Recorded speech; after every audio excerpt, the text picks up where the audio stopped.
Hello everyone, my name is Amber and welcome back to my channel, Amber Reads Romance. Today I'm going to be doing my January wrap-up, go over all the books that I read in the month of January.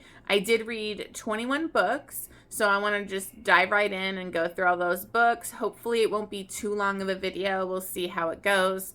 Not sure if I want to do mid-month or monthly wrap-up since I'm newer to book 2, but we'll give this one a shot. Hopefully I don't ramble too long, as sometimes I do when I start talking about books. But we'll just go ahead and jump right in. The first book that I read in January was Steel by Serena Akeroyd. I'm trying to get through, I'm slowly, I take a break in between as I do in series, but I'm slowly trying to get through the Filthy Feckers, and then there's an MC series, the Dark and Dirty Sinners, that's tied in that. So I'm reading it in the order that Serena says in the beginning of her books. So this is the 4th book in the Dark and Dirty Sinners series. And this wasn't my favorite. So this is between Steel and Stone, and this is a second chance romance. Second chance romance is really hard for me. I have to have it be a really good, valid reason for the two people not to be together for me to buy into this second chance. And I thought this reason was stupid. I thought it was dragged on way too long for their lives, and I just didn't feel it. This book, Steel and Stone, were kind of like into each other when she was a teenager. So she was like, I believe, 15 years old, and I think he was 19. But he was like waiting for her to kind of come of age. He did decide when she turned 16 he was going to kind of let her know, like, let's date, let's be together kind of thing. And then he would wait to, like, basically, I can't remember what they call it, but basically he was going to claim her as his own once she was 18. So he goes when she's like 15, 16 to her house, and her mom's actually dying, and this mom was a previous club whore, and she's evil, psychotic bitch.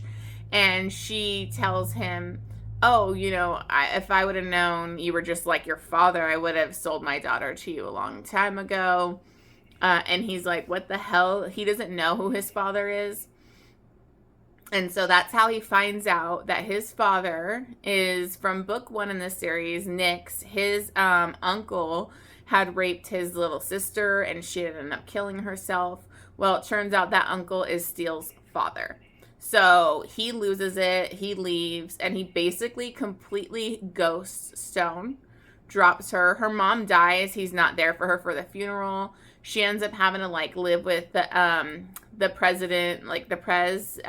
They kind of take her in, and she's like living at the like MC place, and she basically has to spend years watching him screw all the club whores, totally ghost her, abandon her, and she's like devastated. She was so in love with him. She thought they were endgame, and he totally broke her down. Like, she had to go in one time and watch him, because the prez was like, don't go into the club today, like kind of warning her, so she knew something was up. And this is like right after her mom died. And so she goes into the clubhouse, and she gets to see him like spread out on the pool table getting a blowjob, like multiple girls on him. It was just so disgusting. So he spends years like that. He's rude to her, cruel to her, pushes her away. She ends up becoming a doctor, and so she like moves away to New York and is like moving on with her life. She's not gonna live part of the MC and deal with that, but the president of the club helped her get her, become a doctor. So she is kind of indebted to the MC and has to help out now and again. So in this, it had a good plot going on, as the series does. It's this continuing plot with like these women that, were held by this evil little douchebag, and then his evil father, and that's all kind of continues. And then in this, you also have at her hospital, she believes that there's like an angel of death. And so there's somebody like killing the patients, and she's kind of, seeing it, and happens to be talking to her best friend about it, and she gets knocked out and taken, and like where she was talking on the phone. So basically the angel of death knew she was onto her. and she almost gets killed, like fights back, kills this chick. So she ends up in the hospital because she gets really messed up. This angel of death like gave her a mix of drugs that was like really bad, and then she also had some pre-existing conditions that like kind of came into play. So a lot of this book, they're like literally he's in his like 30s, and he was like in love with her at 19. So most of their life is literally been apart, not treating her like crap. And then, like, this happens to her, and he also gets wounded and ends up in the hospital. So, it's their second chance. They're finally going to be together. And when he tells her the truth of, like, why he wasn't with her, because he's like, well, I was a pedophile son, and I'm just like my father because I was into you. And it's just so ridiculous because he's like, since you got tits and ass, I was into you. And she's like, yeah, if you were a pedophile, you wouldn't be into tits and ass. Anyways, it was so stupid. I gave this 3.5 stars. I did enjoy the storyline. It's just, it took me forever to get through this. It didn't work for me. I was angry. Like, there was no reason that he should have pushed her away in the get-go. Sorry, I ran way too long about this book already, so we're already going too long with this.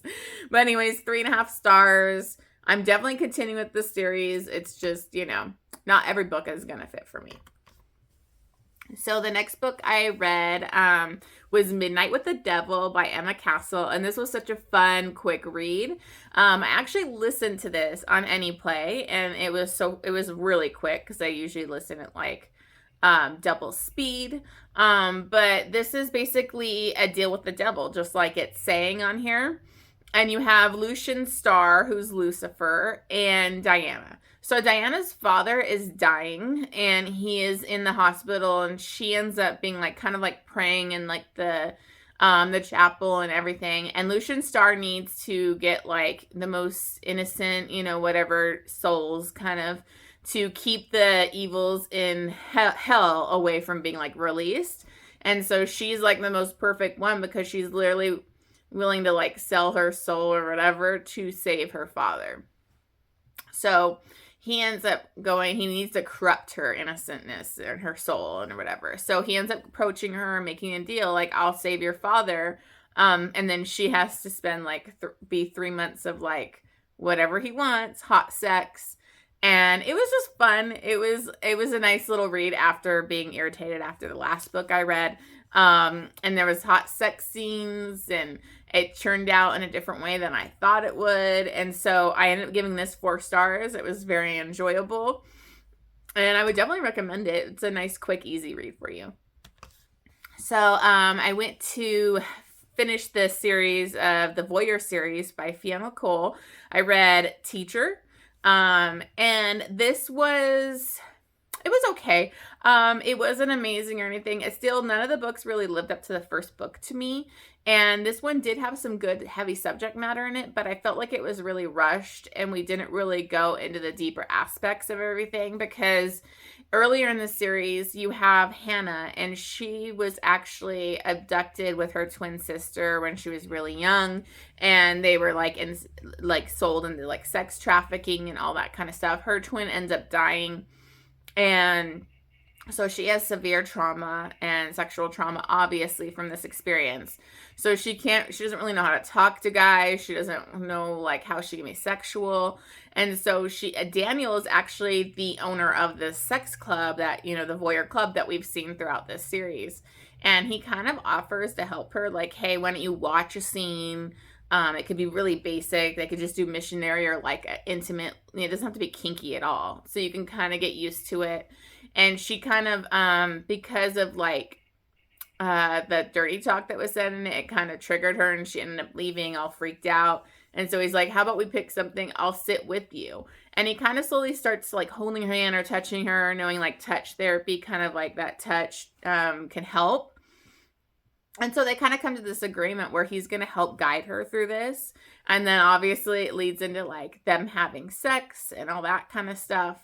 And so, it's kind of hidden because he's friends with her brother and all that. I did like it. I wanted more. I wanted more depth to like what she went through and everything. So I ended up giving it 3.5 stars. Trigger warnings for rape, previous sexual assault, and sex trafficking.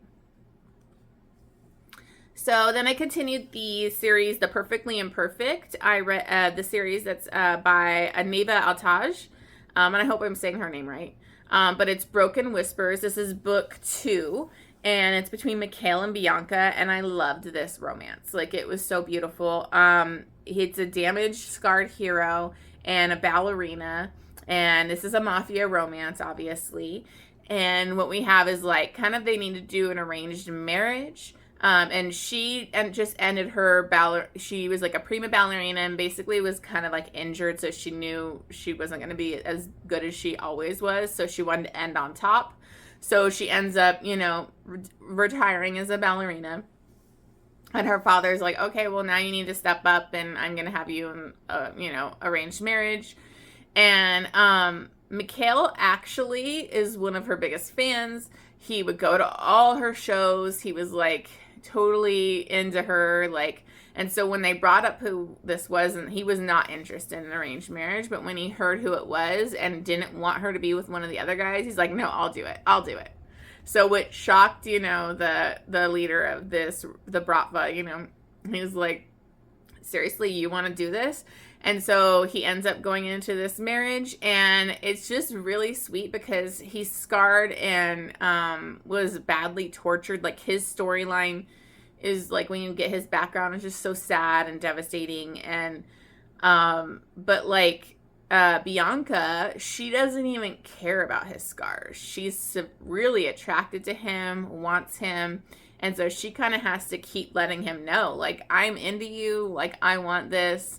And so they had these amazing scenes. I love how possessive and, like, alpha he was, and, for his woman.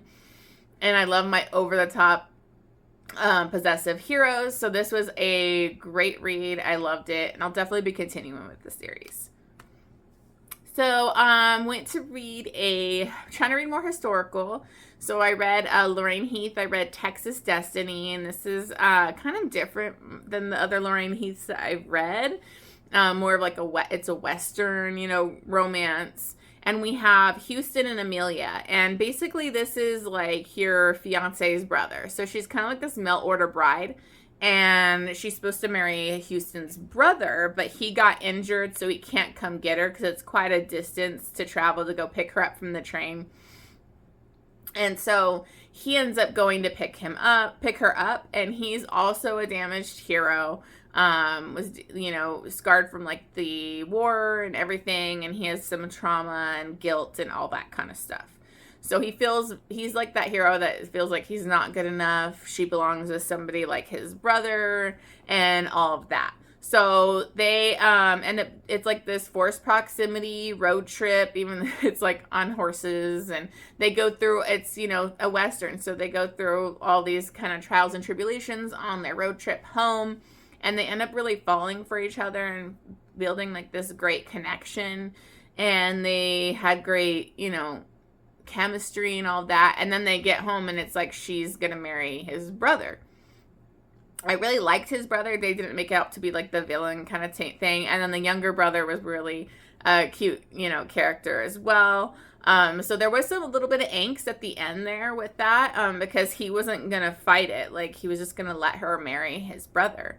And so, that part, but otherwise it was very low angst. It was sweet.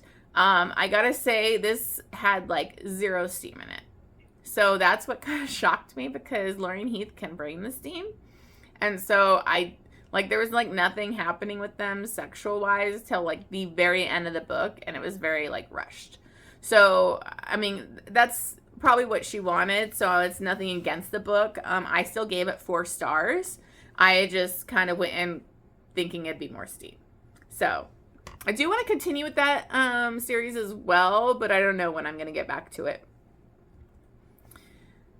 Okay, so I read Vibe by Liza James, and I did not like this book. I know a lot of people love this book. It's a, It's taboo. I know it was like, for some reason, it was banned at one point, which I don't think it should ever be banned. I hate when they ban books. There's no reason to do that. But I didn't really think this was that crazy to ban. But it is back on Kindle Unlimited, so you can definitely read it now on Kindle. But this is basically a sapphic romance, but it's super dark because it does have cult involved in it. It's between Ruby and Aura, and it's okay. So Aura was part of a cult, and she escaped, and now she's out. She's got like a boyfriend and this best friend that they're trying to push her boundaries, and so they take her out to this club, and she's at the strip club, and that's where she sees Ruby, and Ruby's this like badass, hot, sexy stripper, and they have this instant connection. This is my problem. This vibe they have, is that I get told they have a connection. I don't feel it. I didn't feel their connection. I just got told how into each other they were. They had this vibe and blah, blah, blah. I didn't feel it. I was bored throughout this book. I didn't feel their chemistry. I didn't feel their vibe. And then you have like trauma after trauma after trauma after trauma on both of the female characters. So it's not just the girl from the cult, but Ruby as well, that's like has so much trauma going on. And it's going on present day for her. And so it's like, it was just felt for shock value to me. Like it was just too much. And then you have like all these horrible dark scenes and things that Ruby's going through, being like raped and being abused by this customer that always comes in and is super powerful, and she just has to do what he says. And he like watches her, like makes her watch him abuse other strippers, and it's just disgusting. And so it's like you want to have sweet moments between them, and literally like Ruby would degrade her. And so I've said it a million times, I'll say it again, I don't like degradation. So like the scenes between them were not sexy to me, as she's like calling her a little whore and and being like degrading, and I didn't like it. So I gave this 2.5 stars. I guess I'm in the minority. It didn't work for me. Trigger warnings, a lot. So you have rape, incest, cult, branding, excessive drugs, drugging of children, grooming, and violence. So it's just, I can handle the dark romance. I like cult stuff. Like I like all that. But when it's too much, it's like for shock value, it really takes me out of the story, and I kind of go like, this is lazy writing to me. So I definitely wouldn't recommend it, but if it sounds interesting, give it a shot. I didn't feel it. So then I read another historical romance, The Making of a Highlander by Elisa Braden. Sorry, I messed up her name. So actually, this is my first Elisa Braden book, and I really enjoyed it. I did listen to this on AnyPlay, and it was a fun read. It was very low angst and fun and sweet. You have John and Annie. John is, British, and she's Scottish, and he's living there trying to do something for one of his friends on like this property. And like from like his wish and everything like that. And so she is kind of like this ballsy out there woman, and she wants him to teach her how to be a lady so she can get married, which she wasn't really interested in before, but for reasons with like this ghost, which this is the part that kind of was weird to me. She has this ghost child that he tells her she needs to get married and have a son, and then he would become the son. I don't know. That was really weird to me. But she basically makes a deal with John. She can help him win or, do well in these games that he needs to do to try and get what he needs for this land. And then he'll teach her how to be a lady. And then, of course, they fall for each other. And it's a funny, like, they're back and forth and how irritated he gets with her. I really liked it. It was sweet. Easy read, 4 stars. So then I read a novella, Kiss of the Blood Prince by Alessa Thorne, and I loved this. So this is the Fae, it's called the Fae Universe is the series. And this first book is Prince Kian and Elise. And basically the Fae were like betrayed way back and kind of put back in like the Fae land or whatever it's called. And then now they're able to come back and like all these portals kind of open and they're back. And so it's kind of like at this almost post-apocalyptic thing, bad things are going on and the Fae are coming back. And he ends up taking revenge on this whole bloodline of like the humans that betrayed him. And so he's like killing and having all these people killed on this train, and Elisa's there and she can actually see him, which he had like kind of like a glamour thing where nobody should have seen him, and she did. And so he ends up just taking her. So he takes her and with him back to his like weird castle that he brings up. And it's kind of like a captor-captive, hate to love, enemies, to lovers. And I loved it. He has a curse on him. When they were betrayed, him and his like other brothers, they all had curses put on them. And his is like he's basically kind of like a vampire face. So he has to like feed off blood, and then ends up being where like her blood could take away his curse, so it could cure his curse. So and it's slowly killing him.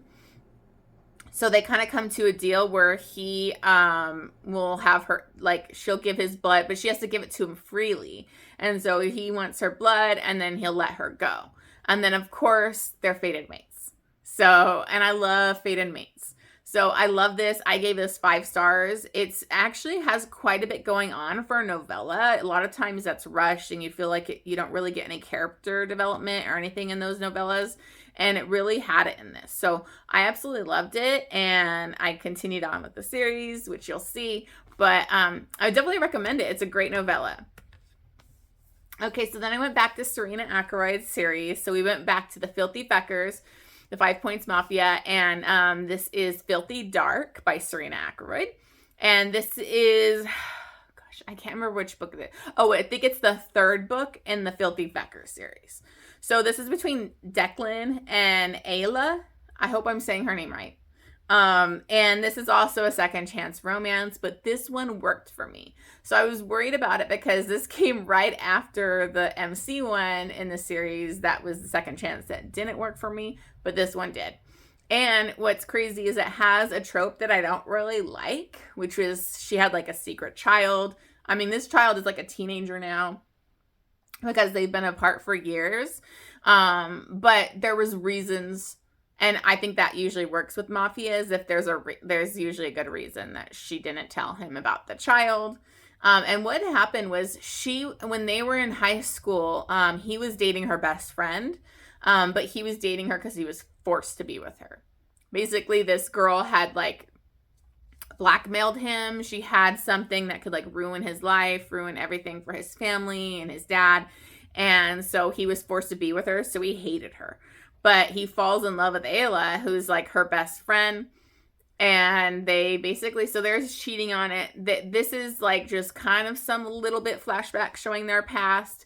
But basically in the present time, in the previous book, he had gotten shot, almost died. And she happened to be helping them out with this, plot line that was going on, because one of her students saw a tattoo and knew that she was part of that like mafia, because he had her tattooed as his, because he couldn't claim her or marry her. He was going to have to marry her best friend, but he was like, she was going to like have to be his mistress. And he wanted that tat on her so that everyone would know she's his. And she never really liked that, but she was willing to do it because she loved him so much. So, but what ends up happening is her best friend dies, gets killed because she was at the wrong place following him and thinking he's cheating on her, which he was, but he was actually at like this drug deal. She ends up dying, which he wasn't sad about. And then he ends up like ending his relationship with Ayla, and to kind of protect her, but also other reasons. And she happened to be pregnant at that time, and he treated her like shit. So she kind of like left the country, went and lived with people in Ireland, her family, and they treated her like crap for being like a young mother because she was literally in high school, pregnant. And so I loved her character. She was so badass. She like raised her child on her own. She's like this really successful artist and traveled all over the country with her child, and they have just this beautiful relationship. And it really reminded me of my son, because I'm a single mom. I mean, his dad's very involved, but like we have such like, we're very close, but we're also like kind of like best close friends too. So like we're into the same things. We have like that shorthand with each other. And so I really liked that in this book. There is some homophobia stuff in this book, so trigger warning for that, because just because Declan was into the arts and all that stuff, his dad would call him gay and say slurs. So just be aware of that. But I love it because when the son finally is in the picture, because once he finds out she had a son, he's like, you're mine, you know, you're going to be my woman now. And so they basically come back together and rebuild their relationship, and it's really beautiful. And I love his dynamic with his son, like, you know, and this is my favorite part, is a lot of times with the secret child, the man accuses the woman, hates the woman, is like mean to her. He doesn't do any of those things. He gets it. And he just wants to be part of his son's life. So I give this 4 stars, really enjoyable, beautiful romance, and I love the dynamic with the kid. Like when the kid's done right in a book, I love it. So then I read a quick little read. I like to go to Ruby Dixon's Ice Planet Barbarian series for like kind of like a palate cleanser sometimes. So I went to the Barbarian's Prize, which is book number 5. Listen to this on Anyplay. And this wasn't really not really one of my favorite ones in the series, but it was okay. I mean, it was fine for what it was. You basically have Saluk and Tiffany. I love Saluk, but Tiffany was kind of to me. She was like the prize beauty that everybody wanted to be with. So they're all kind of fighting to be with her. Their queens haven't like, you know, vibrated or anything yet with her, but then they end up doing this competition because she's just trying to push them off, because she actually was raped by the original aliens that kidnapped these girls. So she's got sexual trauma and she doesn't really want to be sexual with anyone. And so Luke has been into her this whole time. And so they kind of have this connection. And so it's sweet, it's cute, but it wasn't really my favorite of the series. I gave it 3 stars. So then I also listened to Roomhate by Penelope Ward. Listen to this on Anyplay. And this is between Justin and Amelia. This is kind of second chance. It's like friends to, like enemies to lovers. Justin and Amelia were best friends when they were younger. They both like were pining for each other, but she didn't think she was like good enough for him. Didn't think he would even be interested in her. And then they have a falling out because like he knew her parent, like her mom was like cheating or something. I can't remember, but one of her parents was cheating or whatever, and he knew and didn't tell her.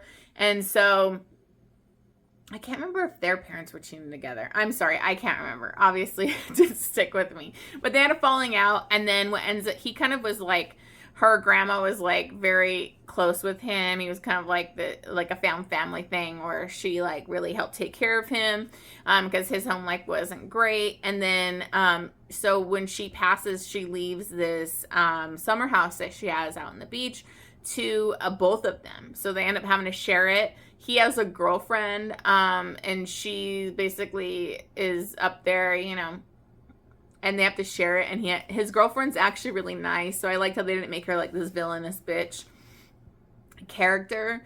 And then so they kind of, he's a dick to her. He's very angry at her for like basically cutting off all contact with him.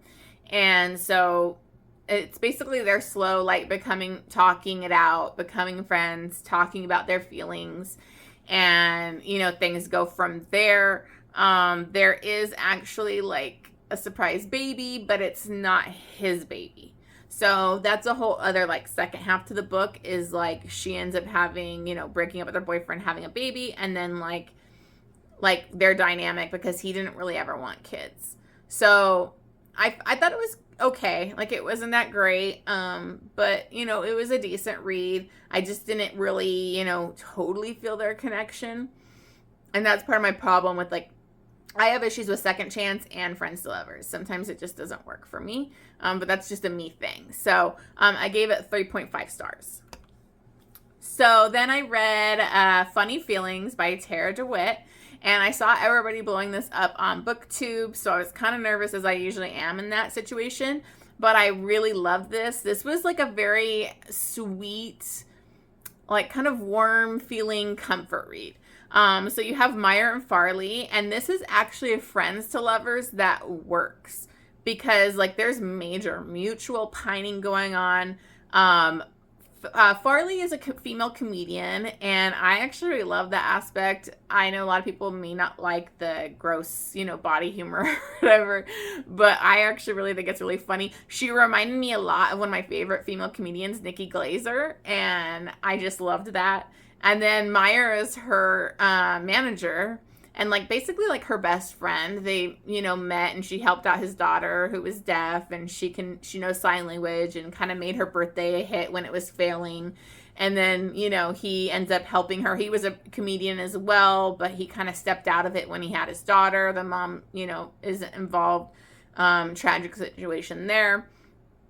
So he's been doing it all on his own. So you got like single dad, Friends to Lovers, mutual pining, and then you have on top of that fake dating. So she's gonna become, these other big female comedians want to do all female tour, and so they invite her to it, but they want her to fake date somebody famous to bring more attention and publicity to the, you know, tour. So they kind of say, why don't you do that with Meyer? He doesn't want to do it because he has such strong feelings for her, and he's scared of like what could happen if they fake date. But they end up doing it, and that forces them to like touch and kind of practice, and it's just obvious these two have been in love for years because they've had a friendship for years. And it's also, you know, a workplace thing because he doesn't want to, you know, ruin things as her manager and everything. So I absolutely loved this. It was 5 stars. It was very sweet. I really recommend it. I've never read a Tara DeWitt, so I'm definitely going to look into her now. Okay, and then I listened to Entreat Me by Grace Draven, and I've heard so much about this book, and it's so worth the hype. It was amazing. It's a Beauty and the Beast retelling. You have Ballard and I think it's Levan. Sorry if I might be saying that wrong. And basically Ballard and his son were both cursed by his like vindictive dead wife. She hated him. She didn't want to be with him. She tried to be with another man. He kind of forced her to be with him because they needed her lands, and it was like arranged marriage kind of thing. And she ends up like dying after having his son, and curses them both. And so like in order to break the curse, both of them have to find like their true love. And so it's a lot more difficult than like the regular Beauty and the Beast thing. So what ends up happening is Levan's she's a widow. Loved her husband. I love how like she had this amazing, supportive, loving husband, but she's lost him. Her dad's kind of like this not very responsible businessman that's like getting himself into trouble, where he is gonna have to owe money, and the guy that he owes money to wants his younger daughter that's like this gorgeous beauty, and Levan does not want her to be with him. And she's actually being courted by this Ballard's son, and she basically runs off with him to like their enchanted, cursed like castle thing in the middle of nowhere. So she goes and follows because she's like, no, I got to protect my sister's virtue and her reputation. And so she basically makes a deal when she gets there, like, I will stay for a few months for them to court. And then if it's not going to go anywhere, I'm taking her home. That way her reputation and virtue is intact. And so it's this beautiful romance between her and Ballard, who's this kind of, the curse is totally breaking him down. He goes, he's kind of beastly, but she's really attracted to him, and she kind of comes on to him, and they have basically they start hooking up, but it's so much more. And it's just really beautiful. I loved her character. She was badass. And Ballard was really dreamy too. So I gave this one 5 stars. Okay, so I'm not going to go too deep into these books in this wrap up because I decided I wanted to finish the Off Balance series. I only read the first book way back and I took a break from it because it got me so ragey. But they were doing the Off Balance read along with like, oh hey, it's McKay and That's How Book Girl. And so I wanted to participate and just read along with them. So I went into Execution by Lucia Franco. This is book number 2. I am doing a reading vlog for this, so hopefully that'll be out soon. I'm going to put that out once we finish the read along. So we'll have a lot more. It's going to be a lot more thoughts in that vlog, but I'll just kind of briefly go over. So this is between Kova and Rhea. I'm sure you've heard about this series. It's super taboo. It's a gymnast and her coach. Huge age gap. She's like 17. He's in his 30s. Pretty inappropriate. It's super toxic. It's super messed up. Like crazy stuff goes on in these books. This one, you know, a lot of secrets and bombs are dropped at the end of this book that rock Rhea's life. I love the gymnastics part of these. The meets, like her and Kova as a coach relationship is very, like, it's amazing. Kova really pisses me off in the first few books though. So, and Rhea does too, because she's really irritating. You kind of have to stop yourself and go, oh yeah, she's 17. But for more thoughts on it, just watch my vlog, which will be coming out soon. But I gave this one 4 stars. Because for some reason it's toxic and I will rage and I will complain about certain things going on in it, but I can't put it down. I mean, it's an interesting series. And then I went back to the Fae universe for that novella series. So this one is Heart of the Winter Prince by Alessa Thorne. He is kind of like, his heart is being frozen. And slowly his heart is going to like, you know, turn to ice, and that's his curse. And so he doesn't want anything to do with anything. He's just out, you know, with his frozen like ice castle. But Elise from the first book, she's like going through all these old books and that Prince Keon had, and she's trying to find a way to cure him. And she comes up with, there's like this dagger once owned by Odin, and it was a weapon that could stop ice. And so like she wants to help him find this. So she has this cousin, Freya, and she kind of works in antiques and has her own shop, and she's kind of like in the underground world of all that. And so she sends Bane to Freya to like help him so that they can locate this dagger and hopefully stab him in the heart and save him. And of course they're fated mates, and they have such a sexy relationship. He has to like talk her into helping him. She's got this crazy evil ex-boyfriend that's part of that underground world.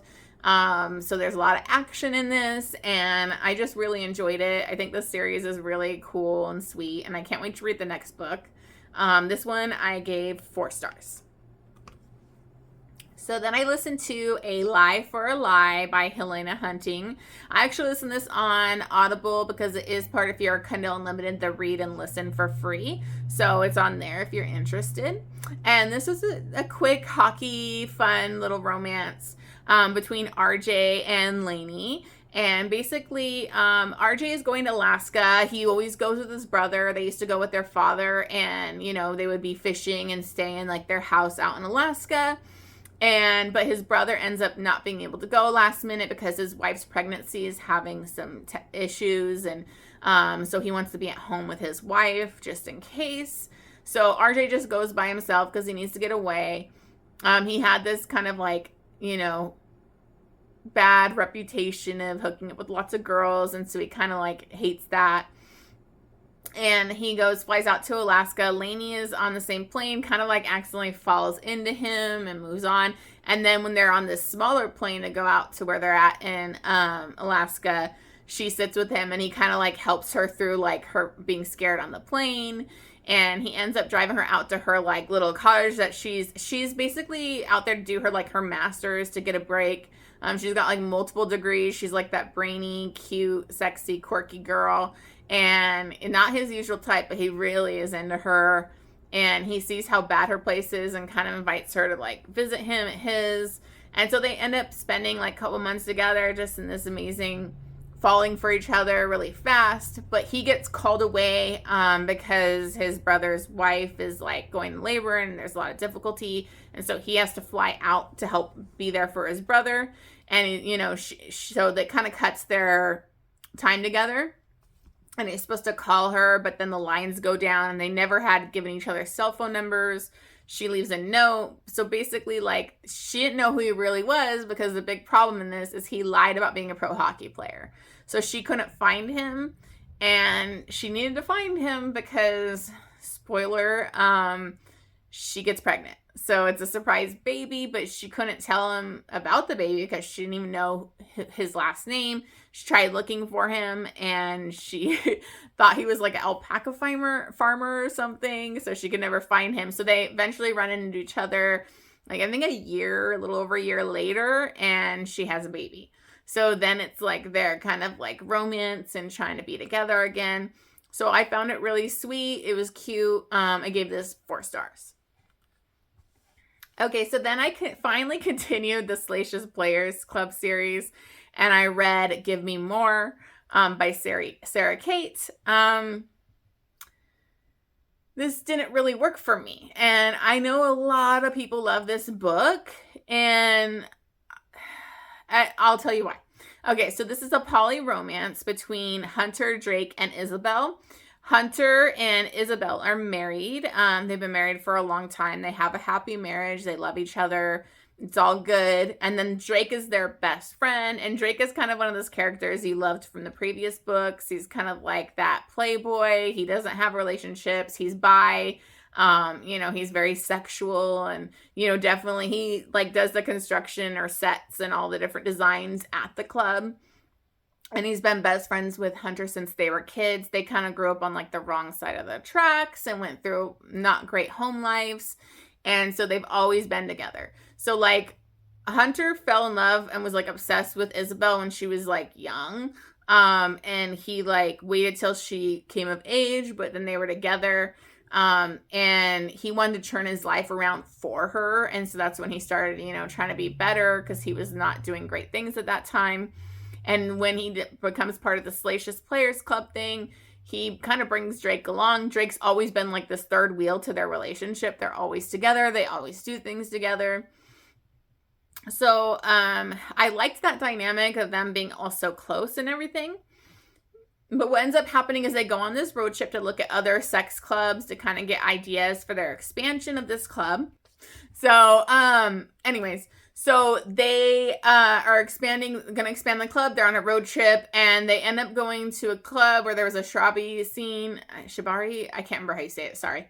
Where you like tie you up and all that kind of stuff. And they have Drake and Isabel do it together. Hunter was in the other room in a meeting. He comes in seeing them do that, and he gets really turned on, and he can't stop obsessing about seeing Drake with his wife. So he ends up approaching them, wanting to do that, and they're kind of like blown away. Like, she thinks like, am I not making you happy? Is this marriage not working? Like, this is going to ruin our dynamic. Drake is freaked out because these are his best friends. And he's also kind of been in love with Hunter forever. He has feelings for Isabel, but it's not really like what he feels for Hunter. And they end up doing it. And then, you know, Hunter gets involved and things like that. So it starts this poly kind of relationship while they're on the road. My problems with it was this felt more like a male-male romance, and Isabel was just this side thing that brought them together. Like, I did not feel the connection between all of them, like with Isabel included. They would like Hunter was like homophobic or self-hatred things because of his father. So he didn't want to acknowledge his real feelings for Drake. And so like he kind of put that up to the side, but this brought it all out. And like him and Drake would like kind of go off and do like hook up together and leave Isabel out of it.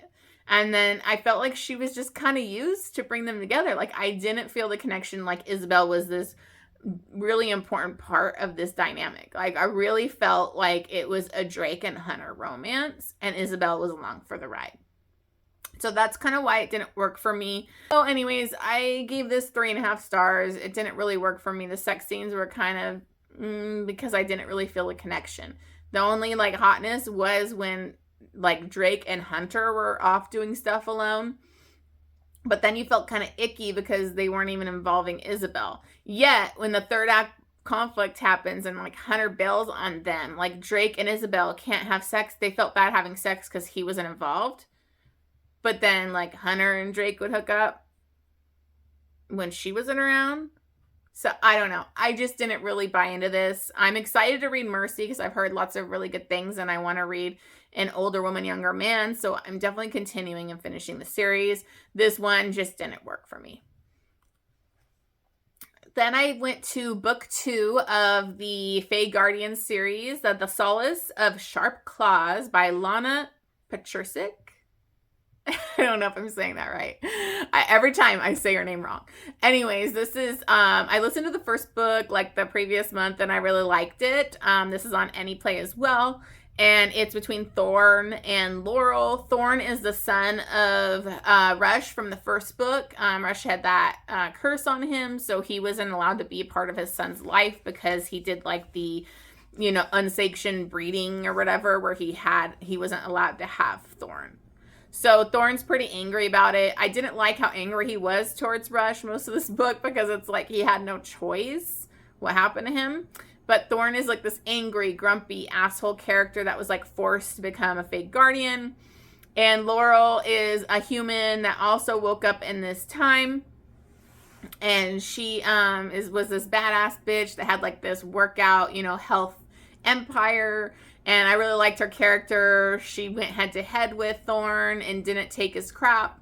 And so they're fated mates, like right from the get-go, they know they're fated mates. And she is known to, like, because the character from the first book, she can see like premonitions and stuff. And so she knows Laura will help Thorne find his mentor, Jasper, who's been missing for a long time. And so they're on their way trying to find Jasper. And so they run into all these situations, and it's fun. I can't wait to read Jasper's book, so I'm excited for that one. This one I gave 4 stars, and I'm still enjoying this series.